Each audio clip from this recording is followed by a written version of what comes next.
आज एक ऐसी खबर सामने आई जिसने राजस्थान की राजनीति में हलचल तेज कर दी। यूथ कांग्रेस, जिसे कांग्रेस की युवा ताकत और फ्रंट लाइन माना जाता है, उसे एक ही झटके में पूरी तरह रीसेट कर दिया। एक आदेश जारी हुआ और राजस्थान यूथ कांग्रेस की पूरी प्रदेश कार्यकारिणी भंग कर दी गई। सभी पदाधिकारियों को उनके पद से हटा दिया गया। आदेश में सिर्फ इतना कहा गया कि फैसला शीर्ष नेतृत्व के निर्देश पर लिया गया, लेकिन इसी एक लाइन ने कई बड़े सवाल खड़े कर दिए। यूथ कांग्रेस प्रभारी विकास चिकारा, सह प्रभारी ज्ञानेश शुक्ला और कपिल देसाई के साइन से हस्ताक्षर से जारी आदेश में यह भी कहा गया कि नई कार्यकारिणी जल्द घोषित की जाएगी, लेकिन तब तक संगठन की जिम्मेदारी प्रदेश अध्यक्ष अभिमन्यु पुनिया के 7 कार्यकारी अध्यक्ष यशवीर शुरा और सुधींद्र मूंड को सौंपी गई है। लेकिन असली सस्पेंस यहीं से शुरू होता है कि क्या यह सिर्फ संगठनात्मक सुधार है या फिर इसके पीछे कोई बड़ी सियासी रणनीति काम कर रही है।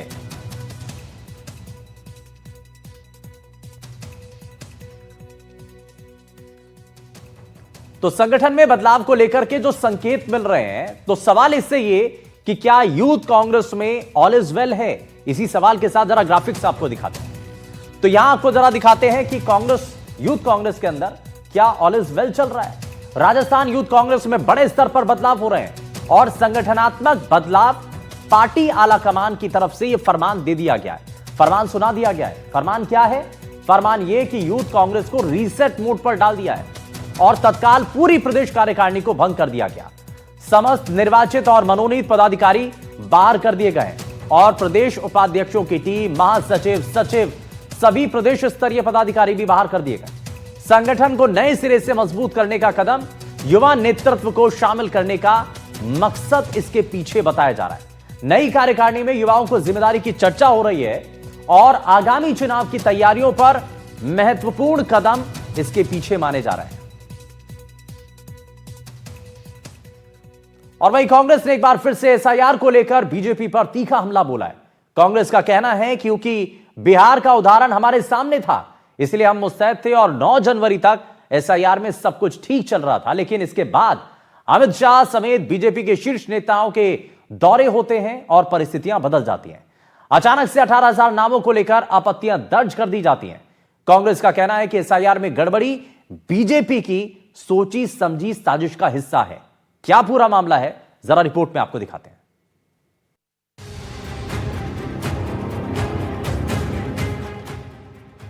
एसआईआर पर तीखी बयानबाजी का दौर। कांग्रेस ने चलाया ऑपरेशन पोल खोल। बीजेपी का कांग्रेस के आरोपों पर पलटवार। सियासी बयानबाजी की तीखी हुई धार। राजस्थान में स्पेशल इंटेंसिव रिवीजन यानी एसआईआर को लेकर राजनीति थमने का नाम नहीं ले रही। कांग्रेस इस मुद्दे पर लगातार बीजेपी पर हमलावर है। कांग्रेस के आरोप हैं कि बीजेपी एसआईआर के जरिए कांग्रेस समर्थक मतदाताओं को हटाने का काम कर रही है और इसके लिए बीएलओ के जरिए बड़ी संख्या में नाम हटाने के फॉर्म जमा कराए गए। कांग्रेस के मुताबिक एक सोची समझी प्लानिंग के जरिए उन क्षेत्र से कांग्रेस समर्थकों को खासतौर पर एक वर्ग विशेष के नाम हटाए जा रहे हैं जहां कांग्रेस की जीत का अंतर 1000 या उससे कम था। नेता प्रतिपक्ष टीकाराम जूली के मुताबिक राजस्थान में एसआईआर नहीं, सीवीआर यानी कि कांग्रेस वोटर रिमूवेबल चल रहा है और नाम काटने का खेल अमित शाह के राजस्थान दौरे के बाद शुरू हुआ।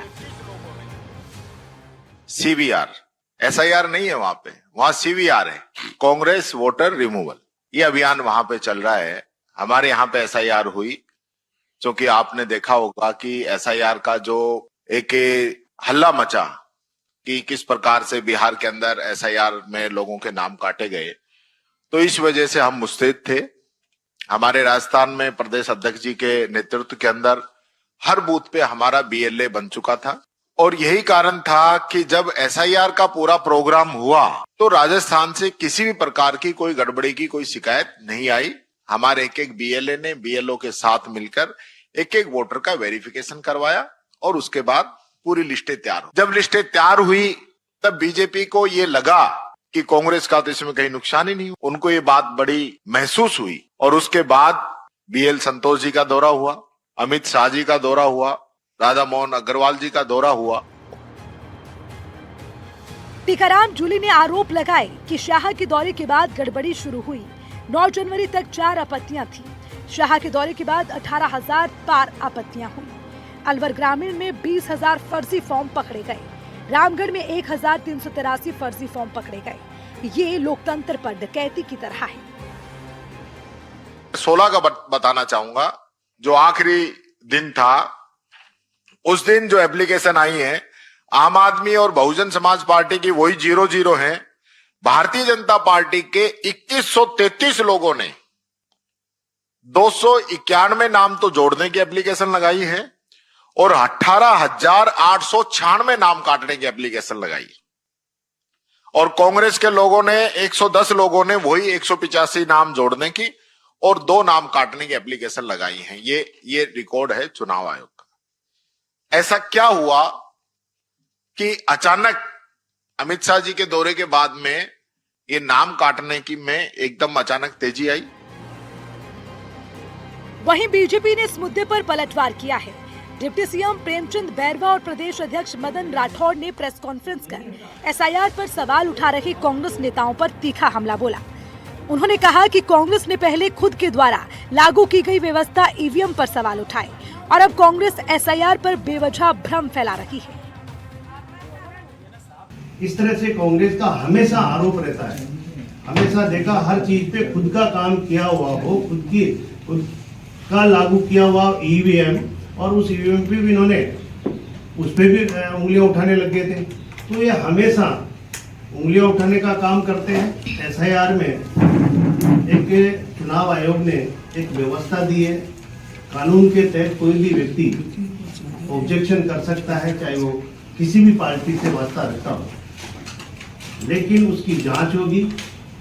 और जिस तरह की बातें कर रहे हैं कि बहुत ज्यादा फार्म एक साथ दे रहे हैं, उनकी सबकी जांच होगी। ऐसा नहीं है कि वो कोई गलत होगा, एक कानूनी प्रक्रिया है, उस प्रक्रिया में एक वास्तविक मतदाता की शुद्धिकरण होगी। वहीं बीजेपी के प्रदेश अध्यक्ष मदन राठौड़ ने भी बीएलए को हटाए जाने समेत वर्ग विशेष के नाम काटे जाने के मुद्दे को लेकर कांग्रेस पर तीखा हमला बोला। मदन राठौड़ ने साफ कहा कि जिसकी जड़ें हिंदुस्तान में हैं, चाहे वो हिंदू हो या मुसलमान, सिख हो या ईसाई, उसके नाम को कोई नहीं हटा सकता। जो एसआईआर में जिसकी ड्यूटी लगी हुई है वो नहीं हटेगा, उसको वहीं रहना है तो नहीं हटा। केवल 152 लोग गलती से हट गए, तुरंत दूसरे दिन ही वापस उनको भेजा कि आप वहीं काम करोगे, वो भी वापस जाकर के ज्वाइन किया। ये कैसी अंदर बातें कर रहे हैं कि ट्रांसफर कर दी। बूथ लेवल ऑफिसर एक टीचर होता है, क्या ऐसी बातें करेंगे? निरीक्षण होना चाहिए, जांच होनी चाहिए। जिसकी जड़ें हिंदुस्तान में है, चाहे वो हिंदू हो, मुसलमान हो, ईसाई हो, पारसी हो, कोई भी जाति का हो, वो इस देश का नागरिक है, हम उसका सम्मान करते हैं। वो इस देश में रहेगा, उसको कोई नहीं काट सकता, ना कोई किसी भी राजनीतिक दल का। बहरहाल एसआईआर पर जारी राजनीतिक विवाद दिनों दिन तेज होता जा रहा है। बयानबाजी और तीखी हो रही है। आरोप प्रत्यारोपों का दौर जारी है। माना जा रहा है कि एसआईआर पर यह बयानबाजी फिलहाल थमने वाली नहीं है। अब देखना यह होगा कि एसआईआर पर गड़बड़ियों के आरोपों को कांग्रेस और कितनी मजबूती से आगे बढ़ाती है, तो वहीं दूसरी ओर बीजेपी इन आरोपों का कैसे काउंटर करती है। Bureau report, NDTV, Rajasthan.